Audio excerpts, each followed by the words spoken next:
Clemson. I got nothing against Clemson. Clemson's one of the best programs that I've seen ever.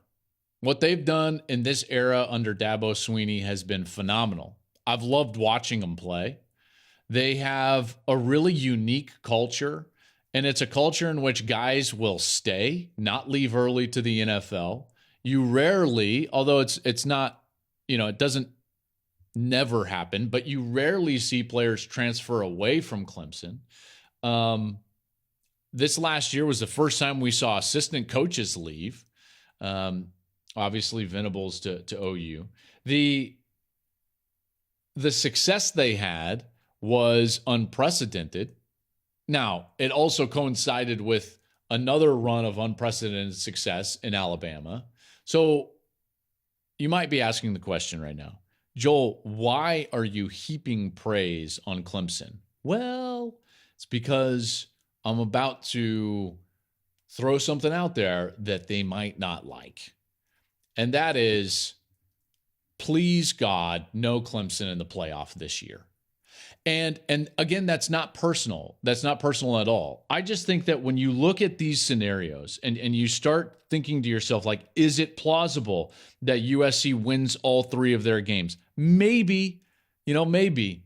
It's going to be very tough against a physical run game in UCLA, a physical run game in Notre Dame, a physical team maybe in Utah or Oregon. You think of those matchups, and that's going to be very difficult for them, in particular without having their best running back in Travis Dye. We're going to see how that plays out this week against UCLA, but that's going to be really tough. Okay, so that's tough for USC to get through there with one loss. Is it plausible that TCU loses a game? Yeah. Kansas State's playing really well. Look at what they just did to Baylor last week. 31-3 at Baylor.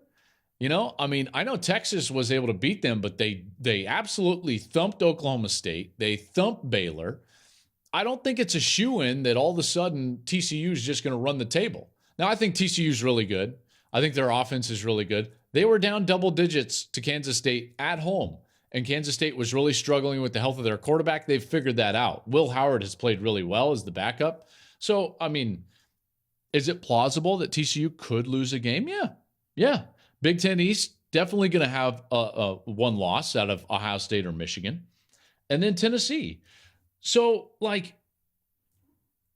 if USC loses another game, then you come down to Clemson against the Big East loser, the Big Ten East loser, and TCU.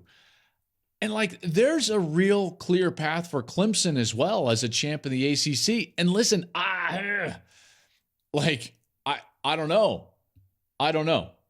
At that point, I got to be honest. I think that we should probably think about the fact that it's pretty clear after the way that Notre Dame handled Clemson, North Carolina, Syracuse, potentially Boston College, as they play BC.